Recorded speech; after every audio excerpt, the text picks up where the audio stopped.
What's going on, world? It's your boy at Big Game James _36. And this is Big Games BS, part of Den Media Group, brought to you by thehumidor.com. Thehumidor.com, the go-to website for all cigar things. Whether you want to buy lighters, cutters, different types of torches, humidifier packs, or just plain on your favorite cigars. Thehumidor.com is backed by ABC Fine Wine and Spirits, the largest purchaser of tobacco in the United States. So, like, we run this. This is what we do. So we want you to make sure that you're getting this cheap. Father's Day is around the corner. Both two things. And actually, I'm gonna give my opinion on this because it's a little bit different than others, I think. But you got Father's Day, and then followed by a new federal national holiday called Juneteenth. And what better way to show the man that you love him, or you want to get a Juneteenth gift? Buy it from ABC Fine Wine and Spirits. Make sure you type in Sports Den at checkout. You get 20% off.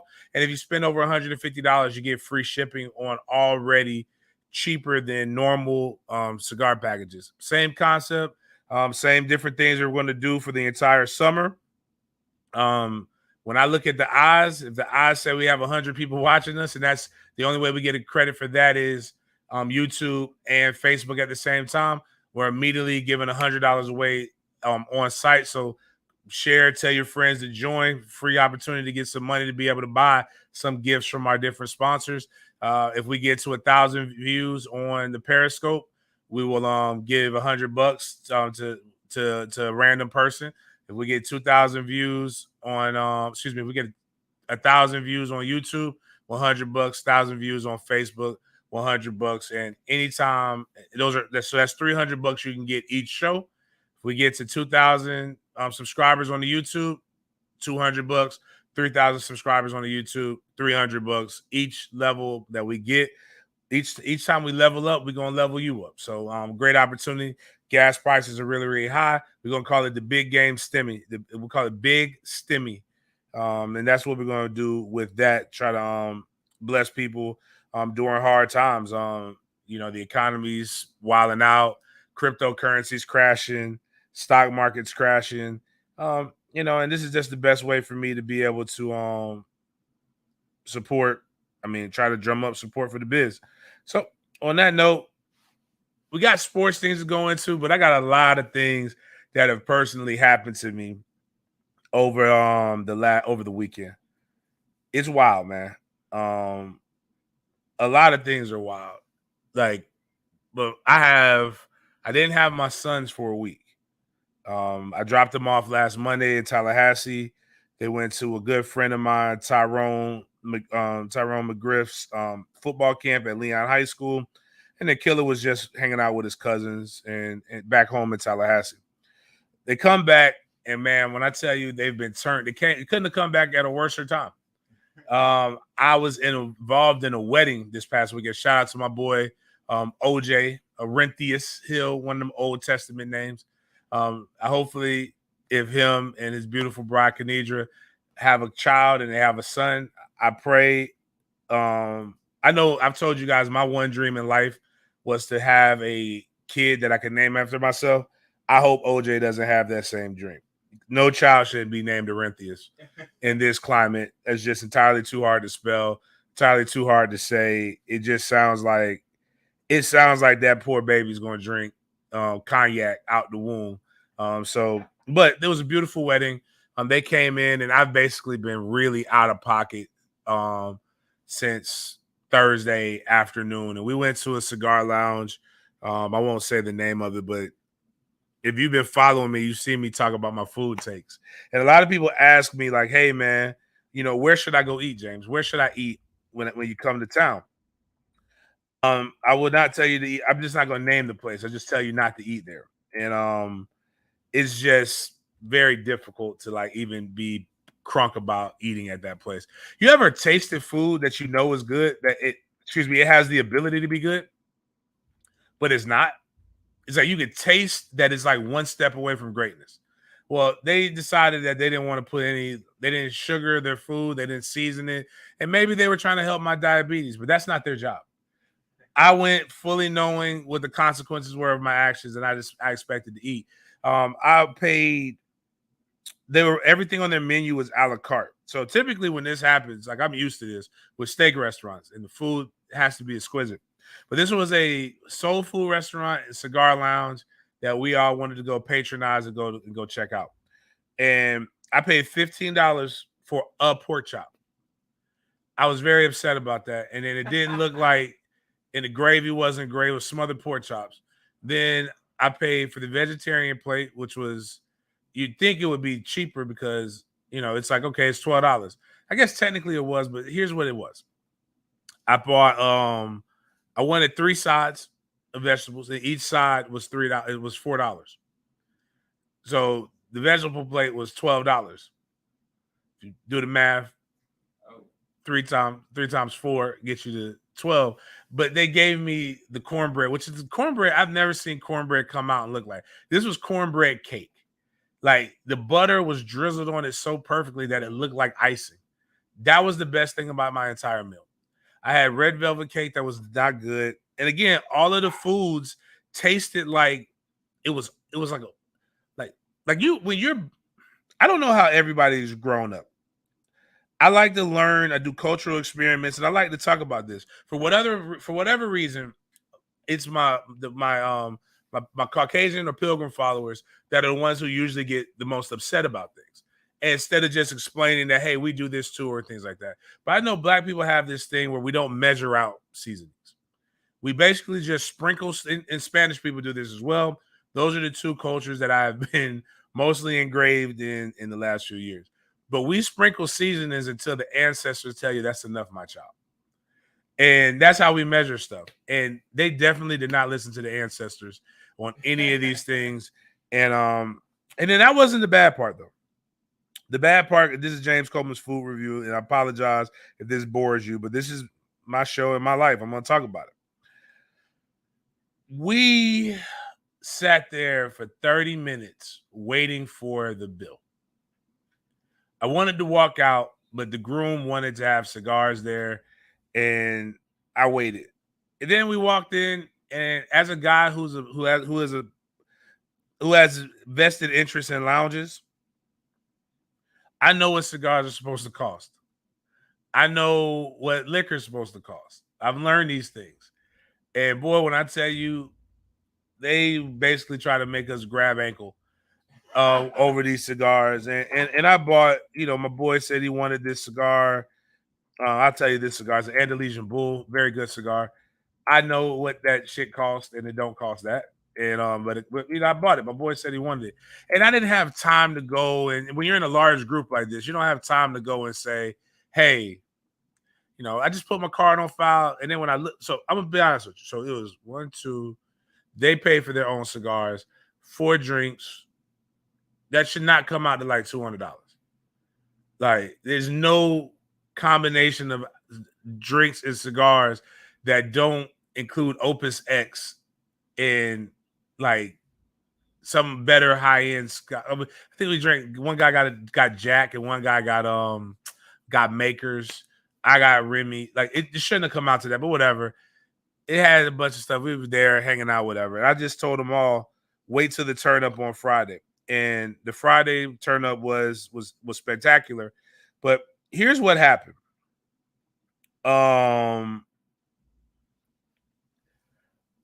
Okay, so we came to Goodfellas, and we had four young ladies who decided, they wanted to come hang out, do some extra stuff. So we had that. That was dope. We had it was packed, man. My guy Lathan, who makes my suits now, but AJ Reese Clothier, the first people who put me in suits when I came here and I was doing commentary for the Sharks. And actually, when I first started doing my commentary with First Coast News, they were the ones who designed most of my suits. They had a nice party, so it was crazy. It was packed on Friday night. And they saw how things are supposed to be done in a high-end manner. And we had some debauchery. I mean, I am the friend that, I'll get to, my bad. I went too fast. So we had our rehearsal dinner at Celeste's. I think Celeste's or something like that. Anyways, she used to be the chef of Soul Food Bistro here. They food is on point. Now, this is why I got really mad. So I paid $15 for a pork chop, $12 for 3 vegetables, and some cornbread. Bottom line is the whole fucking bill for that ended up being like $60-something, right? I went to Celestia's or Celestia's or something like Celesties, whatever. So I went there. We went there, and then they covered this. The pork chop meal was $13, and I got 2 pork chops. I got 2 pork chops and 2 sides, and I add another one. And then she goes, she doesn't even listen to the ancestors. And like it was delicious, man.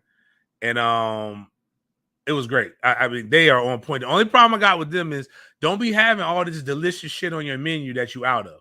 Got my mouth all tooted up for some oxtail wontons. I don't even know why I want oxtail wontons. I like wontons, normal wontons, and I like oxtails. But when you combine them shits, it's just like, wow, that sounded fire. They were out of that. They were out of everything except for so I just went and got that and I tasted it. It was delicious. They had no desserts. But so we went there and then I come and I've told this story of the bachelor party. And I'm gonna save names to protect the innocent and the parishioners of said institutions. But these boys wild, man. Pastors and preachers are y'all Christians is wild, bro. Like, I don't want to hear shit about what I do, how I talk, how the wildest part in all of this, and Miles is here, so like this is me, anybody, and a few people who are here listening, is I talk the way that I talk. My tone, my cadence, it doesn't change anymore. I am who I am unapologetically, except for if I'm like truly doing a public speaking thing, I may slow down and enunciate my words a little bit more, but it's not like a crazy shift. You could be like, oh, that's James. I know that. I recognize that voice. You'll see it on Thursday. Miles, I got to make sure I get you in there with the camera when I am emceeing the inauguration of one of my best friends to become president of the city council. And bro, but these guys, these pastors, man, like they're talking to me. They're talking like I talk. And I'm like, man, it's cool as shit. Like, man, I can come hang out with these cats, man. And then when it's time for them to do pastor stuff, they change their whole voice and demeanor. They're like, hey, man, you know, what's up? Hey, man, let's check this out, man. Pour me some of that drink right there, big game. Like, yeah, man, give me some of that. Okay. Hey, we need somebody to pray before we do this, before we do the rehearsal. Okay. Gracious, dear gracious Lord and Heavenly Father, our Savior, who went under the ground and rose on the 3rd day for the Most High, who died for all of our sins, each and every one of the sins that we can think of and that we're doing to now. And then I'm thinking in my head, like, bruh, why you sound like that now? Why you change your voice? Like, why you just like? I guess you put the reverence in your voice, but like, I don't understand it. Like, does Jesus hear it better when you like talk in that tone? But you know, like we was just talking about strippers and shit, and then all of a sudden you start praying and your voice get a little like fear and trembling. So we do that. I don't think nothing of it. You got to listen to my story on some past things about the bachelor party in the DR to know some things, and maybe I'll start doing some off-cuff sports den light, like real big games, Hollywood stories or something like that, different things in my life. So we go to the lounge, and I'm thinking it's just cats from Tally and some other stuff and just my boy OJ. Like we linked up in college, and we've been really, really good friends, especially in our adult years. Again, congratulations. But like it's cats that haven't seen me in years that I grew up that they know me. And they found out, they're like, you know, my godfather and my godmother came. Shout out to Doc Bailey and Herb. And they came over and they were just like, dang, James, this is nice. And so some of the other people, they're like, you know, this is Big Game's spot. I mean, this is James's spot. And they're like, James who? Carmen's baby. This is his? The eyes blew up. And then they had to go over to the other spot where we had the things going on, the things thanging. And I have no problem. You know, I've said this. David is a man after God's own heart. He had 5 wives and 3 concubines. Now, none of that was going down. But I'll say this, 90% of the people who are at Goodfellas Cigar Lounge for that particular instance are part of the cloth. And I don't know how I feel about that. I'm still trying to process this. Like I am trying to eat some adult chicken wings with a man that I know is going to pray over our supper tomorrow. And like, I don't know if that prayer is going any higher than my prayer at this point. But just put it like this. I guess we were all doing mission work at that time, but it was good vibes, man. Great time on that Friday night, man. And again, if you've never partied or hung out with me, it's a vibe, it's an experience. Especially when I link up with guys like Peter Ward or Snoop Mendes and stuff like that, it gets amplified. But check out my tailgates; you'll see things that will make you smile and enjoy experiences that you've never had before. But I'll say this, man: just know that man in that cloth may be anointed, and you should help, especially the ones that are doing good stuff. But don't let them people judge you too harshly, man. Them boys wild, man. Them boys wild. And they're good. It just makes me feel more and more like good people are good people, not because, they don't have sex with multiple women or they don't do all these things. Like, you got to learn how to judge people by your personal interactions with them and whatnot. But all in all, the wedding was beautiful. It was a black wedding, like not black, like ghetto. Like it was like black movie. Tyler Perry type shit, like motherfucking angels coming out the rafters, like high end liquor, a lot of strolling in black Greek fraternities and stuff like that. But it was dope. I got in trouble for nothing worse in this world as a man, for me in my position, than to get in trouble for pussy that you're not getting, and that you'll never get, and that you really have no interest in getting. It's just like, that's literally like I am a friend zone guy. I don't believe in I believe men, you put yourselves in the friend zone. Cause I know business. Like if I'm getting money with you, I don't shit where I eat. And if you are with my friend, I just don't look at you like that anymore. I can recognize your beauty, but I can also recognize that you're off limits. I had 2 fine ass female trainers that worked with me for years that I never even thought about doing anything, man. And I just say that to, like, that was my only downside to it, but it wasn't really the end of the world. It was just, I didn't get in trouble, but I got it was a headache. I didn't need that headache. But then I went to Jeezy concert last night, and Jeezy's dope. Jeezy is, so I went Thursday, Friday, Saturday, Sunday, 4 straight nights of heavy drinking and partying and partaking in other things. They also, those cloth members, partake in stuff, whatever. I'm not gonna get into that. But Jeezy's dope. Gucci belongs in the clubs. 2 Chainz should never perform live again. If I don't ever see 2 Chainz, 2 Chainz was awful, Miles. 2 Chainz threw the whole fucking vibe off. And they let him finish last. Sleepy? No, he was talking. It was like 2 Chainz is stuck. If you haven't watched Versus, I know they slowed them down during the pandemic. They got really, really hot, but they were matching up guys. 2 Chainz trying to explain the rap lyrics. He's trying to explain, what's going on with shit. And like, I'm gonna be honest with you, 2 Chainz, we ain't really come here for all that. You need to vibe. But it may be in a different setting. 2 Chainz would be that guy. But I learned what a true artist perform. Like, so for example, me listening to Gucci, I'd rather be in the club listening to a Gucci set, listening to Gucci's catalog, than to see Gucci perform. His energy's not there.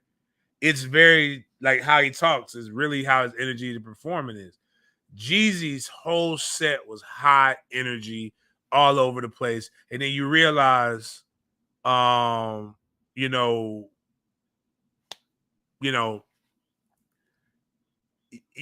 just like, you just realize why Jeezy's Jeezy, man.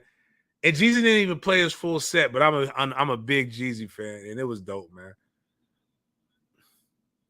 Basically, John G, that's what happened, dog. That, like, without me saying what happened, that's what happened to me, bro. Like it just wasn't. I'm like, yo, whatever. But that's just, that's my life. But going into sports and catching up, and OJ is really, really dope, and he left the comment, not comment, but the they had a program that looked like a sports program. Like when you look up your roster and stuff, and I'll say my only gripe in all of this is you guys have seen me wear suits on the news. You see how I dress for the show occasionally because we're in the lounge. I do still wear my high-end sweats. Them sweats ain't bum sweats, bro. Them t-shirts is a lot. Like, go look at BYLT. That ain't just that ain't Hanes, bro. That's a good ass t-shirt. Those are good ass sweatpants, and my shoes is fly. I'm the only one dressed like that though in the program. Everybody else got professional headshots. Like, you know, a couple of them are pastors. One of them works in DC. They got professional. I was like, OJ, we could have got a professional headshot, bro. Like, I could have got in a suit, so I look decent. But like, I look like the crazy friend, which I am. But OJ said something, and I think a lot of people don't realize is that OJ is a very connected guy in college sports. A lot of people don't give him the credit that he deserves. But that man knows if that man says something's going to happen, it's going to happen. And it's not because he's guessing. It's because he's got a good relationship with people. And I know in the next 15, 20 years, as we continue to grow and get old as friends, we're going to be sitting here telling elite lies. And we're going to be talking about, you know, things that we orchestrated to make moves in sports. And again, like I said, he's a really, really dope cat. Love my boy Juice. But in the sports world, we're going to piggyback on something that we talked about on Friday. And one of the things that I hate more than anything is apologies. And not that I hate when people apologize. I hate fake apologies.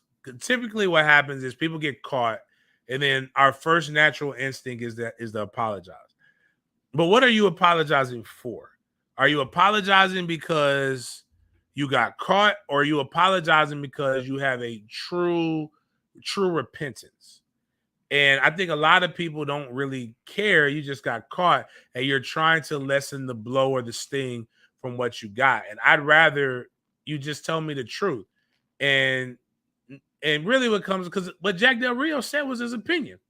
Now, your opinion protects you from the government. Like, that's your First Amendment right. It don't protect you from people saying you did some stupid shit. And it doesn't protect a private entity from punishing you. I tell people all the time, I don't mind being held accountable for what I say. What I'm not going to do is be held accountable for what you say. And the way that people show displeasure with you is by spending money with you, by, you know, there's checks and balances. That's part of capitalism. We have choices. We don't have to do these things. But Ron Rivera, a minority head coach in the NFL for the Washington Commanders, came out and spoke against what Jack Del Rio said. And they're going to fine him $100,000 for his statement. And what his statements were is that he compared January 6th, the insurrection, which a lot of people and it was the worst timing in the world, by the way. He said it on a Thursday, and then on a Friday, then that Thursday morning, then that Thursday afternoon, they started showing they leaked the depositions of congressmen and women who were interviewed, and the people that are saying that they had direct contact. They were talking about President Trump watching it in live action. And like, he talks about this in comparison to the George Floyd murder, but what he meant was the George Floyd protest that ensued in the burning of businesses and the different things like that. When a lot of times when people tell black people all the time to be more like MLK, without realizing that MLK wasn't against riots. He actually has a quote that says, "A riot is the language of the unheard." And at the end of the day, had George Floyd not had somebody kneel on his neck for 8 minutes and they just detained him, and especially over a potentially counterfeit $20 bill, which is the reason why he was being detained, which again, what's the value of life? This insurrection happened because people were upset that they didn't win, especially in particular when people complain about like sport, like organizations like I-9 football, and they talk about like, oh, participation trophies, and you're gonna bitch and moan until you prove to the other side that you won, which I just don't think is sound logic in a lot of things. But again, That's his opinion. I don't mind his opinion, but it's just a little bit more that went into that than just people just mad and beefing because somebody died. It's like whatever. But I mean, imagine if somebody overthrew the government, what that would show the rest of the world. And that's what the insurrection basically was. I mean, it was an attempted coup. It's called treason. You're supposed to die when you commit treason. Like, I don't even understand. That's why I can't fathom what Jack was talking about. But Jack's a good coach. And again, people are talking about that's the cancel culture. And I said, bitch, Jack is a good coach. I promise you, he ain't gonna get canceled. He will work. And if he doesn't, you stand on what you say. Don't be a bitch. I respect you. I respect you. And I'm not saying he's racist. I think he said something stupid. Or maybe racist-ish, a little sprinkle in it. But that's his right to say what he wants to say. It's the Washington Commanders' right to dock his pay. But speaking of money and what it could do and what it can't do, this was the most interesting sports thing that I saw over the weekend. So there's some. I know people are like, "What?" But tell me about the Florida State news. Check out my podcast with Chris Frazier and Taylor with Chris Frazier with Sporadics and Taylor with Norvell Central that we do Sporadics presented by Fifth Quarter. We're going to dive deep into a lot of things that were going on at FSU, a couple of recruits and some things like that. We'll also pick some jokes on some rivals as well as that. So I have branched into that. That should also be on our YouTube channel as well when it's all said and done. And then we have a wonderful interview with Michaela Edenfield. We also have an interview that we did with Luke Crowenhawk and Boots, Lamont Green Jr., two commits in the class of 24, 23 respectively, that are going to be guys that are going to make plays for us. Very interesting kids. I can't wait to continue to develop the relationship with them, especially Boots. Like Boots' dad got the secret sauce, man. Because if you have seen Boots, we've seen him grow up and come through. But the thing that was interesting to me in sports, and we talked about the Denver Broncos just being sold. And they sold for $4.65 billion. So why is that interesting to you, James? Pro teams sell all the time. One of the things that I think that NFL and other organizations should do a better job of is not just including minorities. I really do want that, but I want more former players in ownership because it brings it full circle. It gives you something else to aspire to be. Like I've worked my ass off. I did some great things, and now I am moving forward. And I bought a team because I think it's dope. Because only like NFL, there's only 32 NFL teams, only 31 in which you could have some ownership in, which is why I do think what the Broncos did with having an African American woman be a part of minority owner, but be a part of ownership, I think is dope. But there was a famous Hall of Fame athlete that had an opportunity to be able to cash out big in all of this. He would have been the first billionaire football player or former football player. And he's always made really, really good business decisions. And that's the president of the Denver Broncos, and that's John Elway.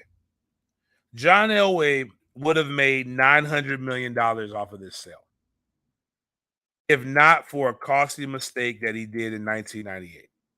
Now, that headline is wild, right? It makes it sound like John Elway did some things crazy.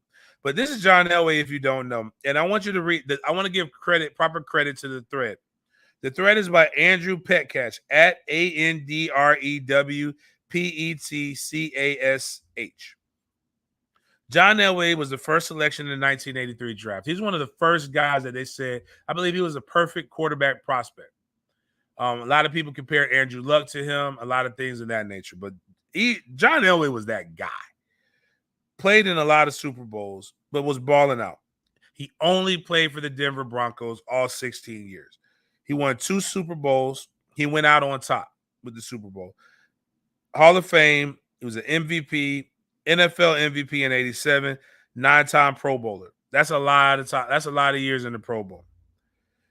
And again, just to back this up, John Elway has always made good decisions.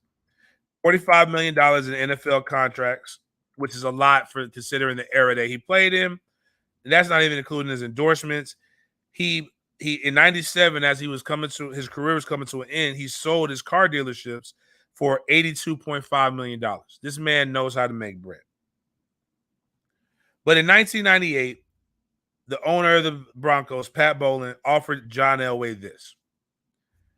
He said, I'll give you 10% of the team in exchange for the $21 million that we owe you.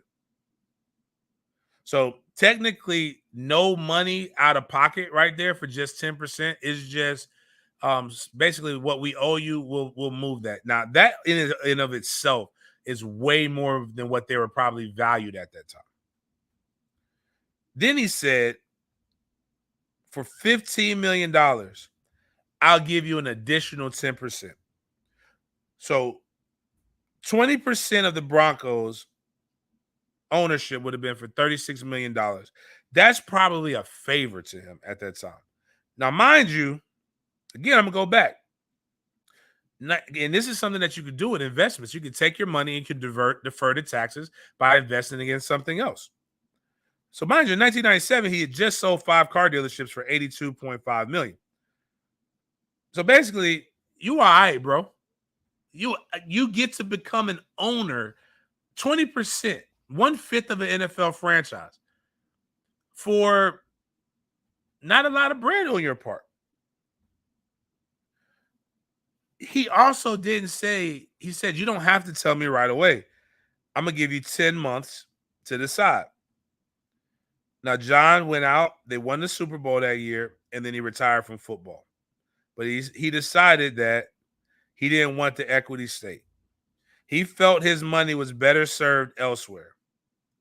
He gave $15 million to his hedge fund manager and made some service-based investments. Every project failed. So he took his $21 million so that he didn't have it yet. And he lost $15 million. So he lost all $36 million.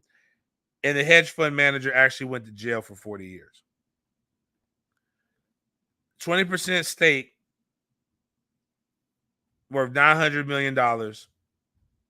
That's a 1,330% return over your investment.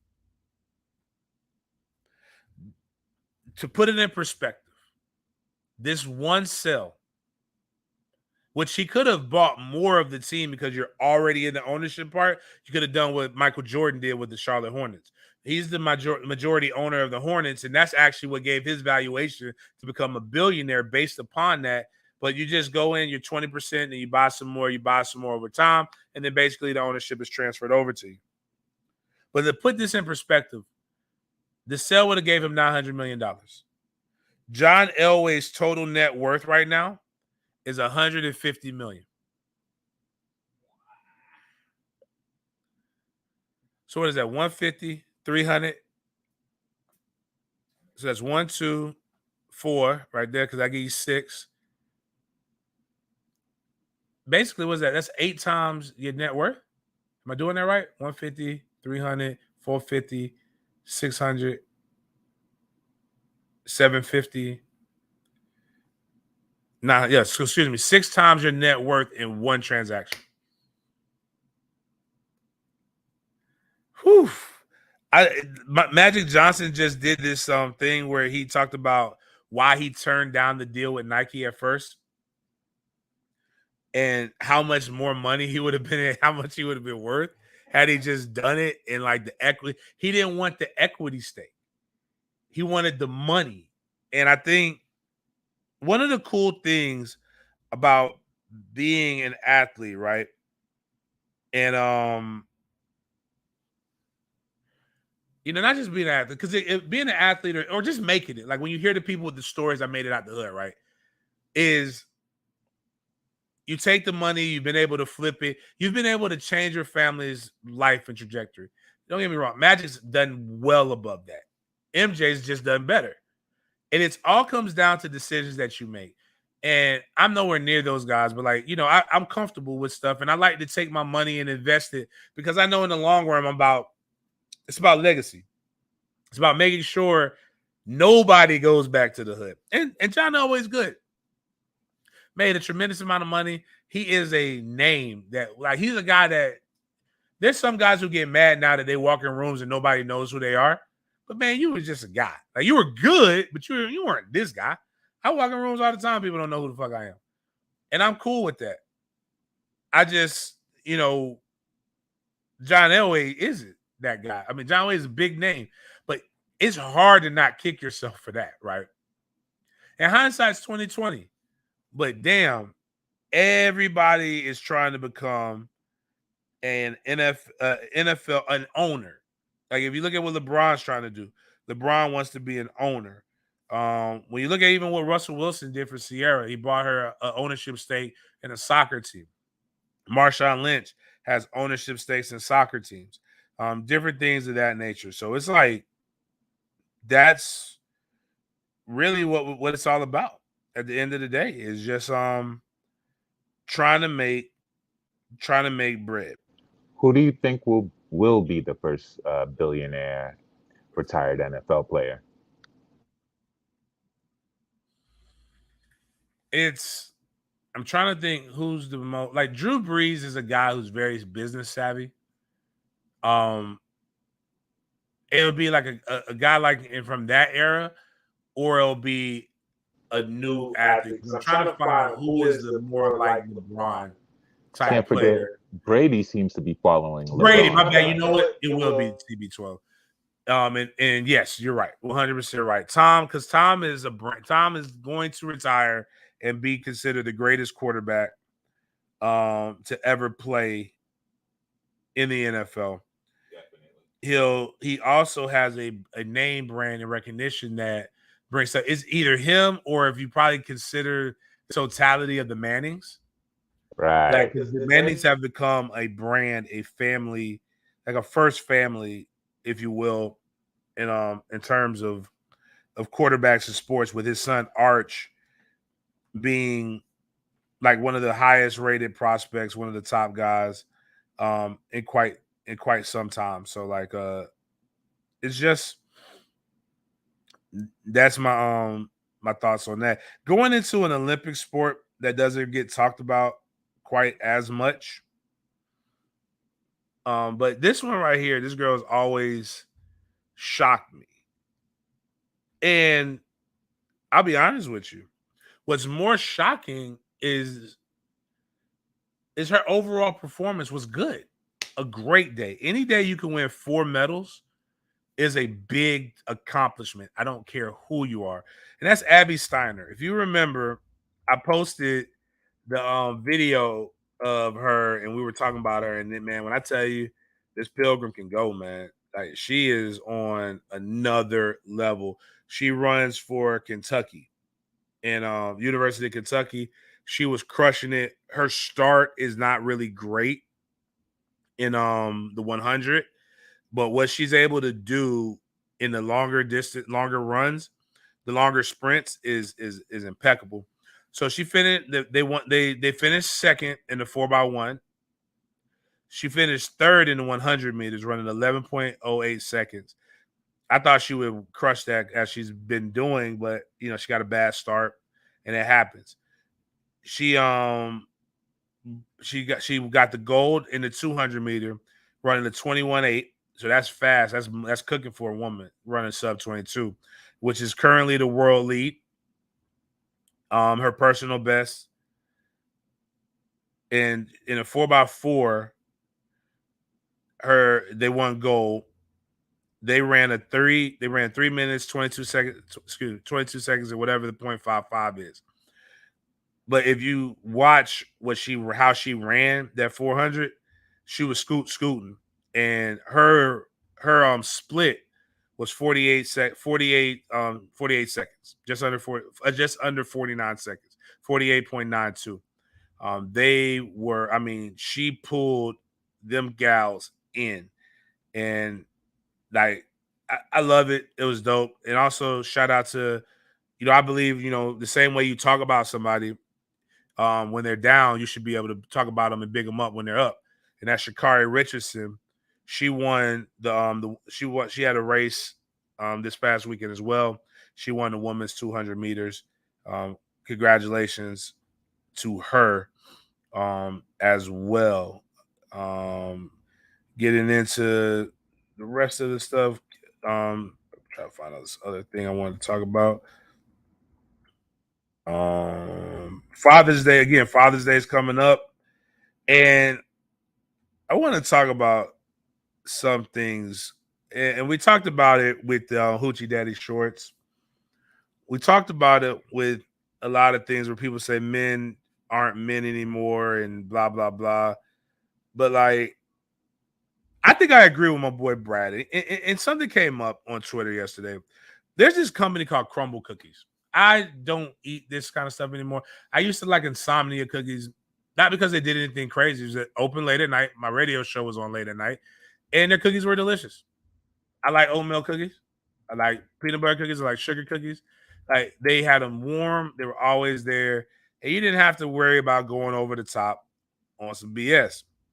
But Crumble Cookies apparently is they make these high-end cookies or whatever. And the tweet came out, oh my God, this Father's Day lineup is gas, or like people just really hyping what you're going to what people are going to be able to eat for cookies, man.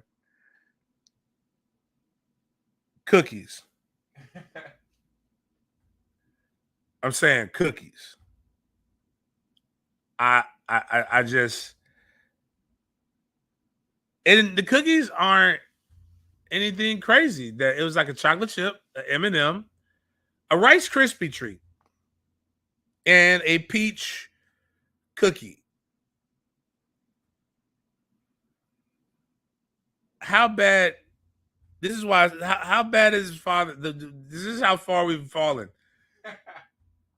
This is why when I tell people like being a father is an experience that TV marketing has shown that like you could get away with bullshit. I'd rather you just give what I want for Father's Day. And I say this all the time is the women who have given me the ability to be a father. I appreciate them. Appreciate both of them. Give me what I like. You made me a father that way. You know what I like. So work it out between however you got to work it out. That's all you need to give. Peace and pussy. That's what most fathers want. And if you can give us a piece of pussy, that's dope.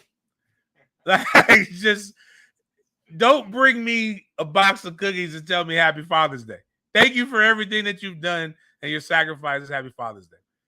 Because the reality is, I know you're buying it. It's not meant for and I want people to understand this is why men shouldn't get in an uproar about not getting stuff for Father's Day. And because we're genetically wired to provide for women, Mother's Day is not your job to buy your wife or the mother of your children anything. It's called Mother's Day. You go buy your own mama something.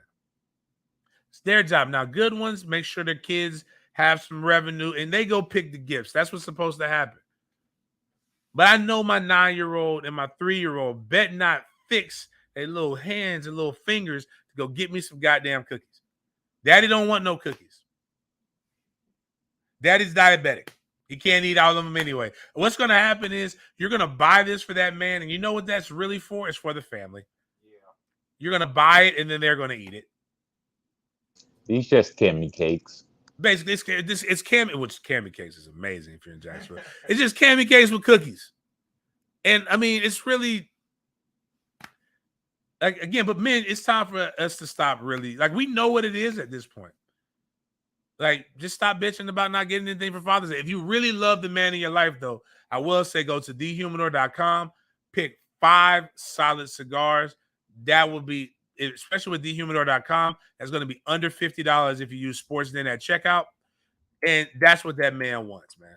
And if he doesn't smoke cigars, he smokes weed, go buy that man an eighth. It is really good. Like it's just that's all you got to do. You don't really have to go into anything overcomplicated. And if he's one of those guys that is, and like he wants Burberry slides and all, you're really dating yourself. I mean, I'm not saying there's nothing wrong with those things, but I'm just saying most of us really, truly are simple creatures, and we just want the acknowledgement. Also, don't give us those fucking diatribes. No, like when you write those things, those essays on social media, all that does is let people know that maybe something's wrong at home. And that goes into my hate o'clock, brought to you by Green Acre Sporting Goods. Green Acre Sporting Goods is the go-to outdoor life. Like it's where you get your guns. We got plenty. Everybody needs a 9mm and a pump shotgun for home defense. Go there, take the concealed carry class. We have concealed carry classes every day at noon. Go on your lunch break. You're literally in and out in an hour. It doesn't take a long time. You can check out all the different things on the site. If you go to greenacresporting.com, I said that right. Yeah. Greenacresporting.com. Check them out. We got bows and arrows. We have safes. It's important, especially with some of these things that are going on these days nowadays. It's because their guns are not being properly secured. Properly secure your weapons. You are responsible for that. So check them out. All kinds of specials, all kinds of different things going on there. I like them. Very well knowledgeable. They have bullets. So my hate o'clock is this. And this kind of comes in. LeBron becomes a billionaire. And all real men know when this happens. There's a few telltale signs that a man has been caught, right?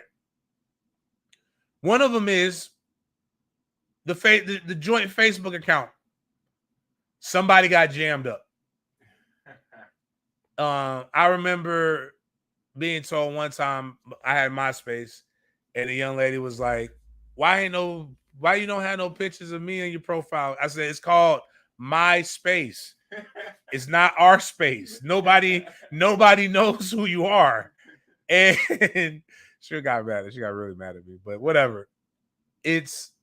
I use social media for marketing of the different things that I do. Everything to me is marketing. So it's not about, you or anybody else. It's about my page. People are looking for me and for the different exploits and things that I get into.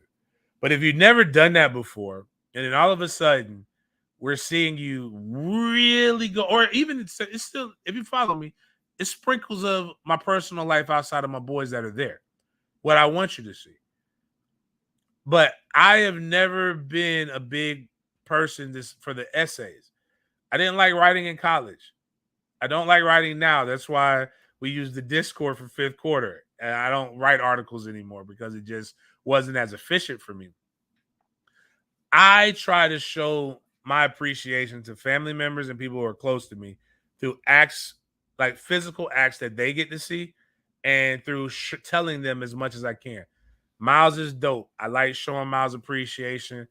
I don't need Miles to feel like I'm being braggadocious on things that I do for him because I just want Miles to be successful. Same thing for everybody. So that's just a quick example. I also tell when people say, hey, how do I need a photographer? The first person I tell them, go see my brother-in-law. Go see this. Go see that.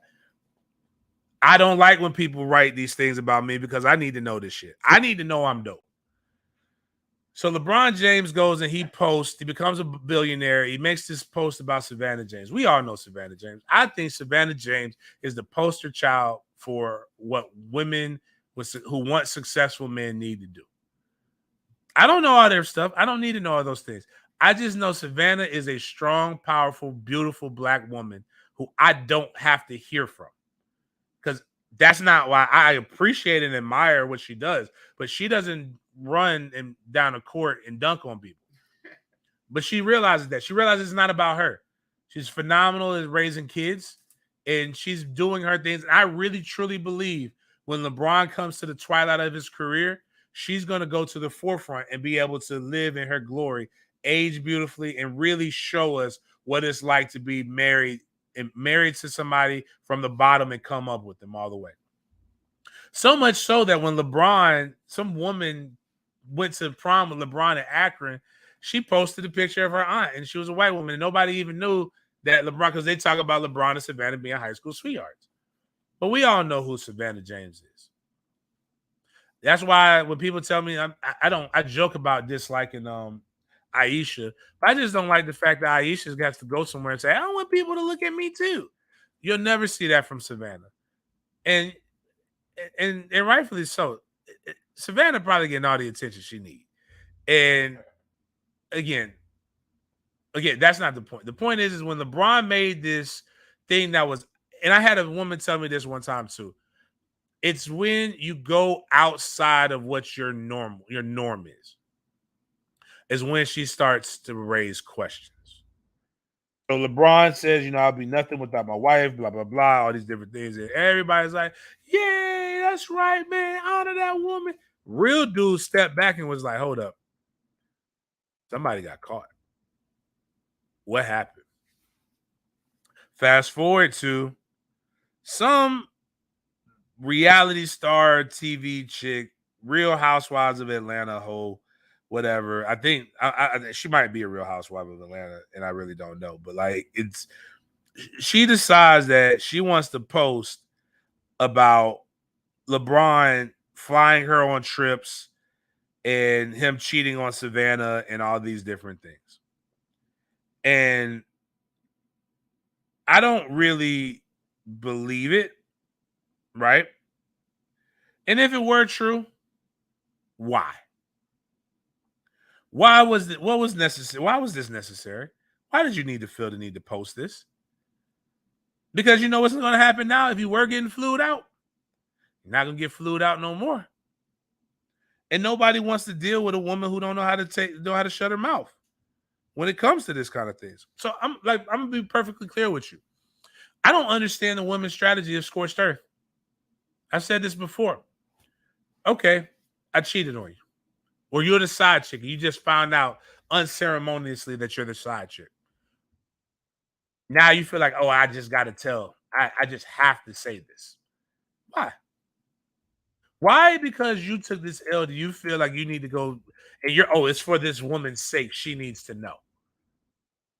Like, why does she need to know? She was happy.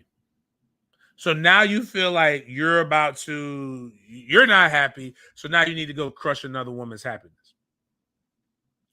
The other side of it is LeBron James has gone through his entire career and has not had any real hiccups or salacious, scandalous things. I'm not an idiot. I know what I've heard. But at the end of the day, it's all gossip. There's no substantiated proof. But this is the proof now that we have this. And then how you make your money is what makes me not believe it anymore.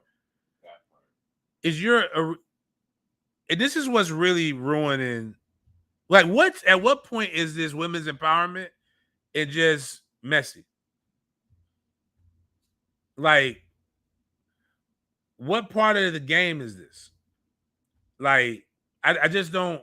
Those are the things that I always want to, I always try to ask women, like, to check, what is it that they truly want or they're truly expecting to get out of these different things. Like, all right, if you come up, you've matured. So you've matured so much that you're ready to blow up everything. Or is this all for a few seconds of fame?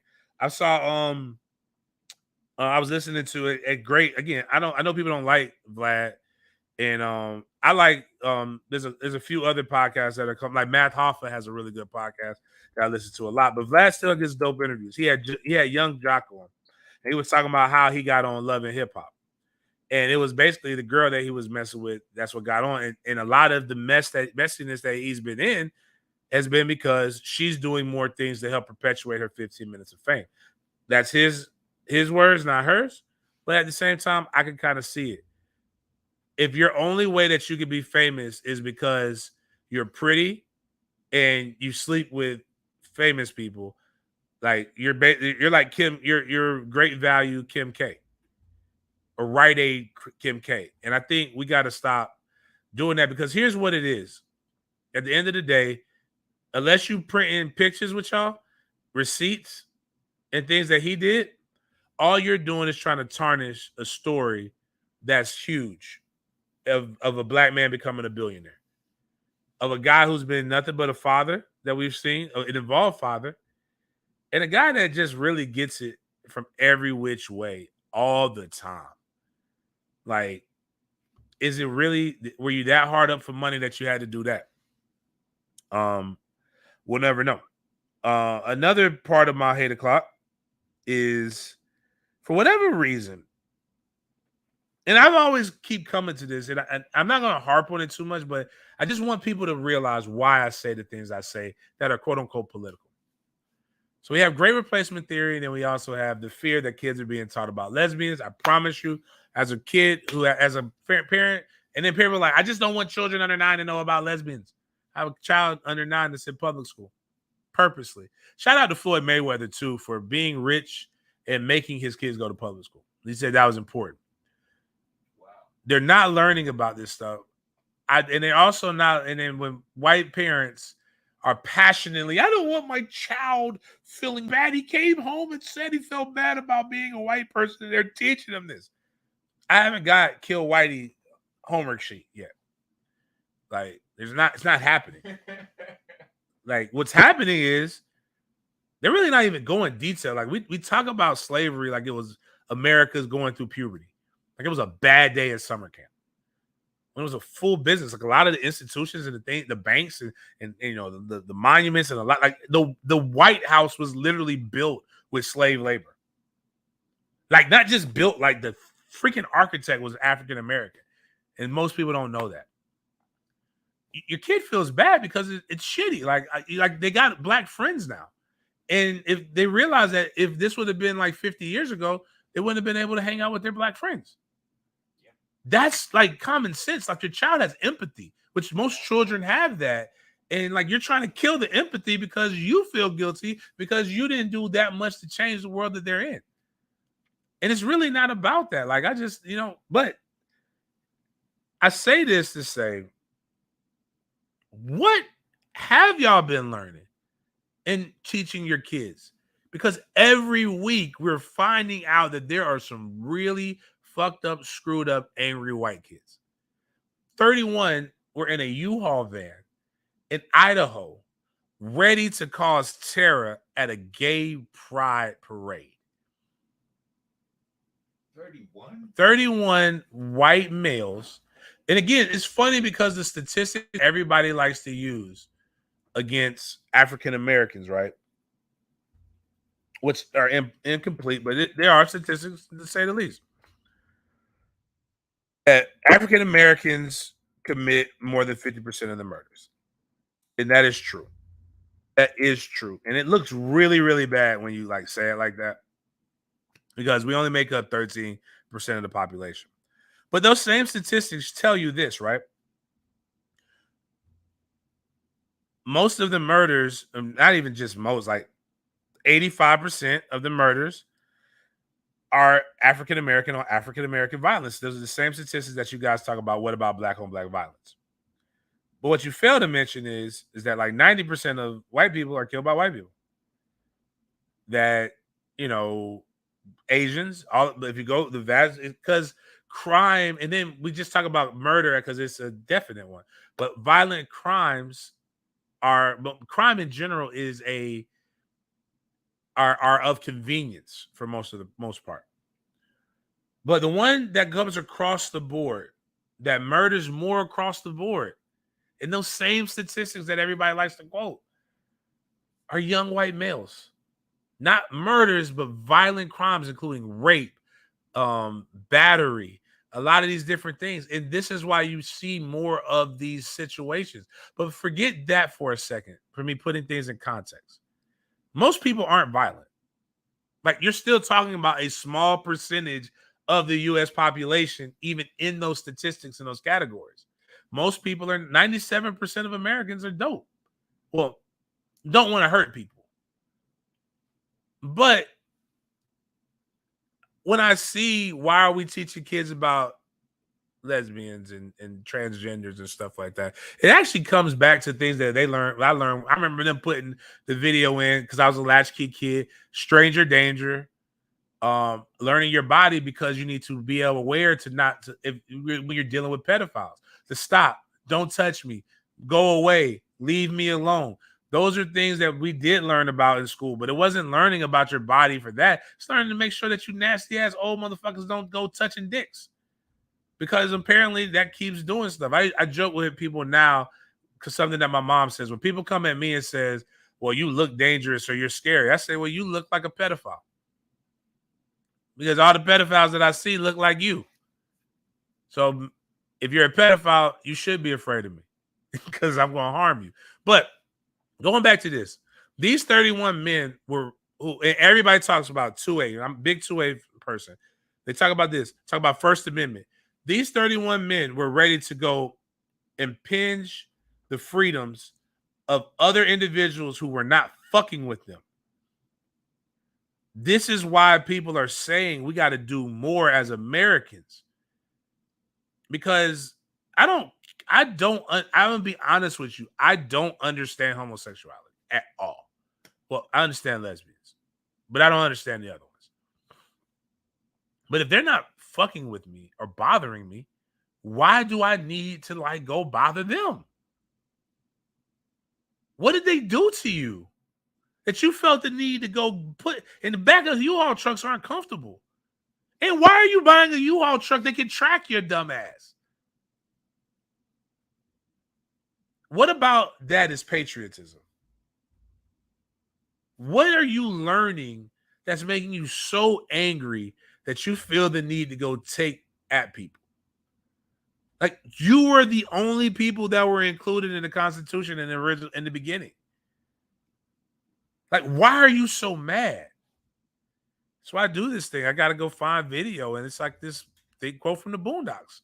It's like, and they took a guy who was supposed to, I believe, be like a combination of Ludacris and 2 Chainz at the time, and it did this scene, and he's like, and I started thinking to myself, damn, what did they do to make them that mad?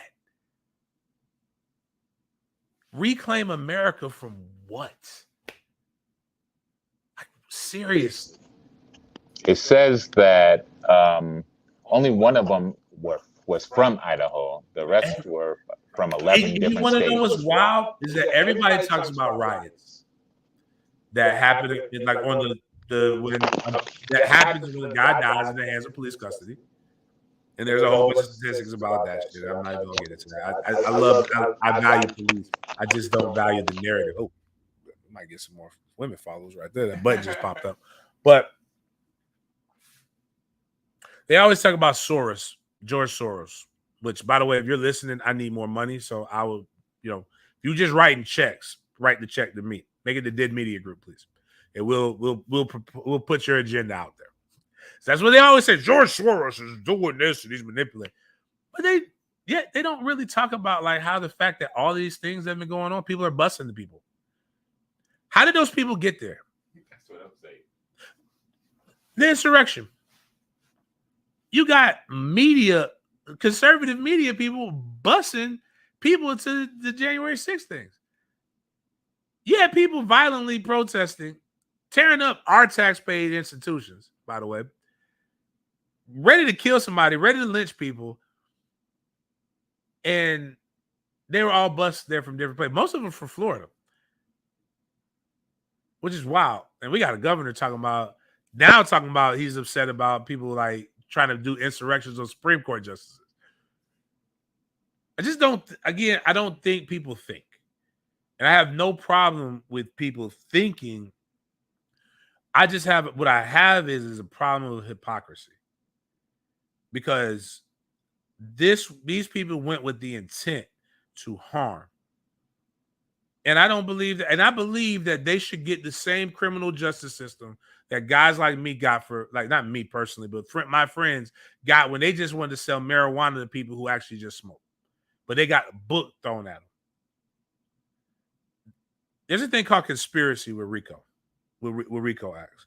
And what conspiracy is that basically you can be charged not for what you did, for what people said you did, and no real evidence. And you can go do real time. That's what I think should happen to these people. They should be judged and they should be prosecuted for what their intentions were to do going to that pride parade. They had their guns, they had everything ready. They were not going to make peace. They were going to try to put on a display of force.